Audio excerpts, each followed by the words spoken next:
Hello friends, welcome to my channel knowledge is power में। दोस्तों, बिजली की खोज संभवतः दुनिया की सबसे बड़ी खोज है। आज हम बिजली के बगैर अपने जीवन की कल्पना भी नहीं कर सकते हैं। यह विज्ञान का हमें दिया हुआ ऐसा वरदान है जिससे तकरीबन सभी बड़े बड़े आविष्कार कहीं ना कहीं से जुड़े हुए हैं। ऐसा कहा जाता है कि बिजली स्वाभाविक रूप से होती है और यह ऊर्जा का एक रूप है, इसीलिए इसे खोजा गया था, ना कि आविष्कार किया गया। बिजली की खोज का श्रेय कई प्रतिभाओं को दिया जाता है, ना कि किसी एक व्यक्ति को। बिजली की खोज का कार्य 600 ईसा पूर्व में शुरू हुआ था, जब प्राचीन यूनानियों ने सीखा कि एम्बर, जो एक प्रकार का जीवाश्म वृक्ष है, उस पर फर घिसने से जो राल बनती है, उससे वस्तुओं के बीच चुंबकत्व का निर्माण होता है, जिसे आज स्थिर ऊर्जा कहा जाता है। सन 1930 के दशक में शोधकर्ताओं ने प्राचीन बैटरियों की खोज की, जो तांबे की चादरों के साथ बर्तनों से बनी थी, जिससे प्रागैतिहासिक रोमन साइटों पर बिजली उत्पादन करने के उनके प्रयास को चिन्हित किया गया था। प्राचीन बगदाद में भी पुरातात्विक, जिसे अंग्रेजी में आर्कियोलॉजिस्ट कहते हैं, उनके द्वारा ही इसी तरह की कलाकृतियों की खोज की गई। इन कलाकृतियों को बैटरी के प्रारंभिक स्वरूप के रूप में जाना जाता है। 17वीं शताब्दी में इलेक्ट्रोस्टैटिक जनरेटर का आविष्कार और सकारात्मक तथा नकारात्मक प्रवाह की खोज हुई।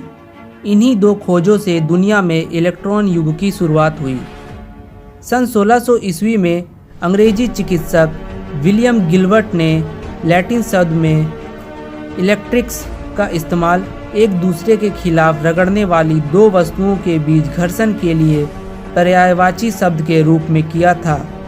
बाद में एक और अंग्रेजी वैज्ञानिक थॉमस ब्राउन ने अंग्रेजी चिकित्सक विलियम गिलबर्ट के कार्य पर अपने शोध और निष्कर्षों का वर्णन करने के लिए बिजली शब्द का इस्तेमाल किया। इस तरह यह शब्द प्रचलित हुआ। 1752 ईस्वी में बेन फ्रैंकलिन ने निष्कर्ष निकाला कि इलेक्ट्रिक स्पार्क और बिजली एक ही चीज़ का नाम है। उसके बाद में यह शोध लगा कि रासायनिक प्रतिक्रियाएं भी बिजली उत्पादन करने में सक्षम हैं। यह सिद्ध किया एक इटालियन भौतिक शास्त्र एलेक्सांद्रो वोल्टा ने।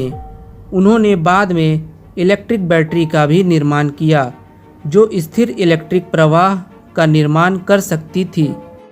इलेक्ट्रिकल चार्ज का स्थिर प्रवाह बनाने का यह पहला प्रयास था। पॉजिटिव चार्ज और नेगेटिव चार्ज कनेक्टर को जोड़कर और एक माध्यम से वोल्टेज चलाकर बिजली के पहले संचालन के प्रबंधन का क्रेडिट वोल्टा को मिलता है। सन 1831 ईस्वी में माइकल फैराडे ने एक चुंबक का उपयोग किया, जो तांबे के घुमाए हुए तार के अंदर जाने में सक्षम थी और तांबे के तार के माध्यम से प्रवाह के छोटे अनुपात के विद्युत प्रवाह का निर्माण हुआ। इसीलिए उन्होंने व्यवहारिक तरीके से विद्युत प्रवाह उत्पन्न करने के लिए एक प्राथमिक विद्युत जनरेटर को आधार बनाया। उसके बाद सन 1878 ईस्वी में अमेरिकी वैज्ञानिक थॉमस एडिसन ने फिलामेंट वाले लाइट बल्ब का आविष्कार किया। वैज्ञानिक ऋषियों के क्रम में महर्षि अगस्त्य भी एक वैदिक ऋषि थे। निश्चित ही आधुनिक युग में बिजली का आविष्कार माइकल फैराडे ने किया था। बल्ब के आविष्कारक थॉमस एडिसन अपनी एक किताब में लिखते हैं कि एक रात मैं संस्कृत का वाक्य पढ़ते पढ़ते सो गया। उस रात मुझे स्वप्न में संस्कृत के उस वचन का अर्थ और रहस्य समझ में आया, जिससे मुझे बल्ब बनाने में मदद मिली। महर्षि अगस्त्य राजा दशरथ के राजगुरु थे। इनकी गणना सप्त ऋषियों में की जाती है। महर्षि अगस्त को मंत्रदृष्टा ऋषि भी कहा जाता है, क्योंकि उन्होंने अपने तपस्या काल में उन मंत्रों की शक्ति को देखा था। ऋग्वेद में अनेक मंत्र इनके द्वारा दृष्ट हैं। महर्षि अगस्त को पुलस्त्य ऋषि का पुत्र माना जाता है। उनके भाई का नाम विश्रवा था, जो रावण के पिता थे। पुलस्त्य ऋषि ब्रह्मा के पुत्र थे।